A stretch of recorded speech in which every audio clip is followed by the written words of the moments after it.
Hello everyone, Lady De Winter here today, and I wanted to talk to you about planning out your projects. Now, recently I went through a burnout situation where I watched a bunch of YouTube videos about burnout, and I realized that I was not utilizing my planner to its fullest potential.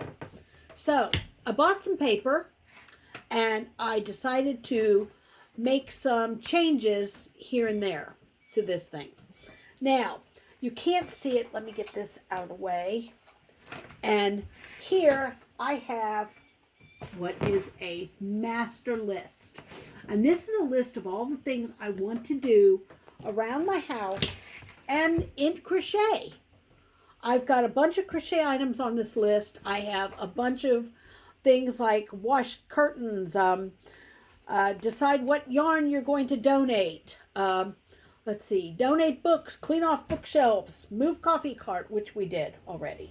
So anyway, but you get the drift. I have a bunch of projects on here that I want to get to eventually, but I won't know how or when to get to them.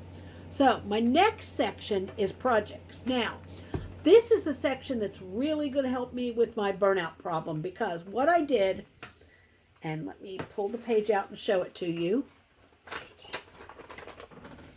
is I made lists of everything I want to make and all the steps that I have to go through to make those items.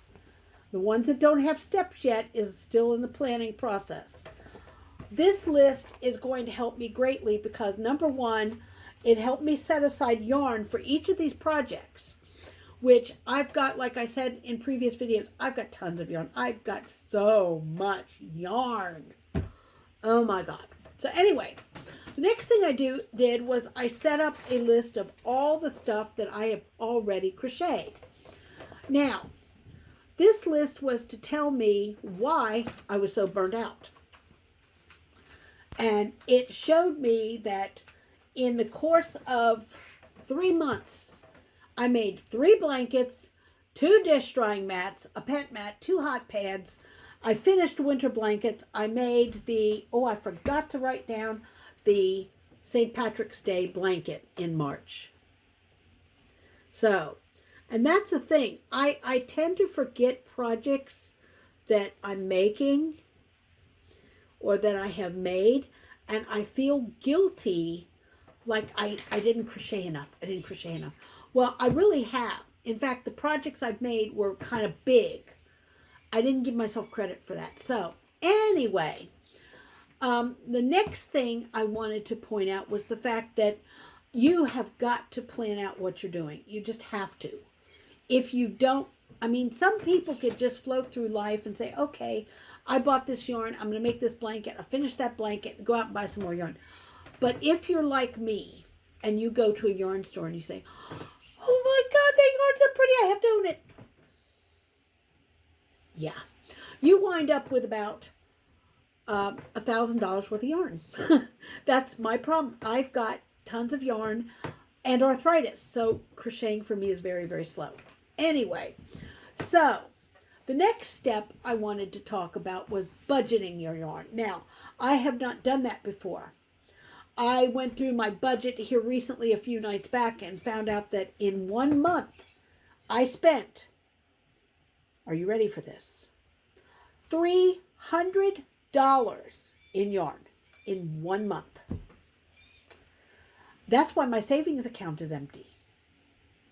Now, that was actually Christmas, but you get the drift. I couldn't replenish my savings account because I spent my money on yarn. Yeah. So, I am going to put myself on a yarn budget now. I can only spend, I'm going to give myself $30 worth of yarn a month. And that's it. And the first thing I'm going to do is buy a lot of white to go with some of the projects I already have. Now, I also have a huge container of cotton yarn. So I need to use that up. And that's where my projects list comes in, because now I have the yarn for the summer spring dish drying mats I want to make. I have the yarn for the summer, hold on, let me turn the page, the summer garden hat that I want to make, and the summer cotton tank I want to make. So, yeah, look at that. Those projects are planned out. Cool. So, I highly recommend you plan out. If you don't use a planner, that's fine. Get yourself a little notebook. I have a notebook where I keep my stitch count for all the various items, like my pet mats, how long they are, how many stitches it takes, how many rows, my dish drying mats, how many stitches it takes, how many rows I need, what size needles I've used, and that kind of thing. That helps a great deal, especially as you're getting older and you're getting more forgetful.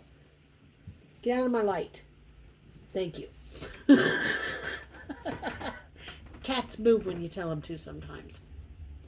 But anyway, so that is the video I wanted to share with you guys today about how you really need to sometimes put pen to paper in planning your crochet.